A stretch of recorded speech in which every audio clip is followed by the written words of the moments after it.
চলুন জেনে নেই রাগ নিয়ন্ত্রণে রাখার 7টি উপায়। নাম্বার 1, গভীর শ্বাস নিন, তারপর মুখ দিয়ে ধীরে ধীরে ছাড়ুন।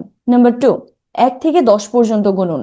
রাগ উঠলে তৎক্ষণাৎ কোনো প্রতিক্রিয়া না দেখিয়ে মনে মনে 1 থেকে 10 পর্যন্ত কাউন্ট করুন। এটি আপনার মস্তিষ্ককে শান্ত হওয়ার জন্য প্রয়োজনীয় সময় দেয়। নাম্বার 3, স্থান পরিবর্তন করুন।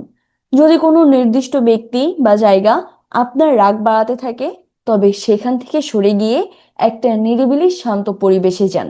নাম্বার 4, নীরবতা পালন করুন। রাগের মাথায় কথা বললে আমরা প্রায় ভুল কিছু বলে ফেলি, তাই বিতর্ক শুরু হলেই সেই মুহূর্তে চুপ হয়ে যান। নাম্বার 5, সমাধানের চেষ্টা করুন। পরিস্থিতি কিভাবে সামাল দেওয়া যায় সেদিকে মনোযোগ দিন।